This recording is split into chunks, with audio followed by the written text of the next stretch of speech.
required to report her condition and either terminate the pregnancy or accept an immediate transfer to Universal Authority headquarters. Yet, somehow, here I am, an open secret on Station Alpha. That matters a lot less now that I'm grown. Or so I thought until last month. Tired of inventorying and issuing supplies for a living, I went online to register for college. I need an education to qualify for a job good enough to get me off this hunk of metal and out from under my father's thumb. But when I tried to fill out the application, an error message kept popping up, informing me that my citizen ID number was invalid. According to the university, Rayla Shaw doesn't exist. When I tried to register to vote, to apply for a private shuttle pilot's license, and to buy health care under my own name, I discovered that the university was right. Despite the fact that I draw a salary from Universal Authority, and that my own image appears in the mirror every time I step in front of it, without fail, I don't appear to officially exist anywhere in the galaxy. Which can only mean one thing. My father is a big fat liar. At the end of the administrative wing, I turn left and use my thumbprint to let myself through a secure door into the docking bay. And for a second, I can only stare around in awe. This has always been one of my favorite places on Station Alpha.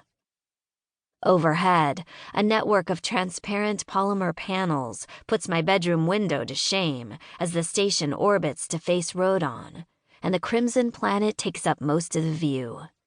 I grew up staring at that damn planet, but the sight is still stunning. I wonder what it feels like to walk on the grass. I wonder what the trees smell like. I wonder... "Rayla," a familiar voice whispers, and I glance up, embarrassed to realize I'm still standing in front of the security door like an idiot. "Over here," Kenny calls softly, and I turn to find him waiting for me in front of a small patrol shuttle. My heart races, and I make myself walk calmly toward him, when what I really want to do is run over and dive into the shuttle, then duck down in my seat and hide until we're off the station. Nothing to see here. Rayla's just come to stare longingly at the shuttles again, as if she's ever actually going to leave this place. "You sure about this?" Kenny asks as I casually pull open the passenger's side door and sink into my seat, as if I sneak off of Station Alpha on a regular basis, as if my father, who's also my boss, isn't going to kill me for this. For the millionth time, yes. I close the door and Kenny sits next to me. "Are you sure?" He's really the one taking all the risks. Kenny shrugs. His eager gaze holds mine, and I can practically feel his excitement. People pay good money to go see dangerous animals on safari. I roll my eyes at him. First of all, they may be wild, but the inmates aren't animals. Animals don't act in malice. Second, I am paying good money for this. I deposited the first half into your account an hour ago. You'll get the rest when we get back, as promised. I wish I could be as excited as he is, but the truth is that I'm terrified. Kenny's smile fades.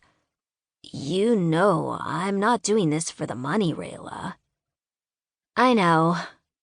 He's doing this because he's had a thing for me since I was 16 standard solar units old, even though 16 is underage and way off limits for a grown-ass man. Not that he ever acted on his attraction, because Kenny Daniels is a genuinely nice guy. But this is a job, and you should get paid, I insist. Because otherwise, I'm just taking advantage of some poor guy with a crush.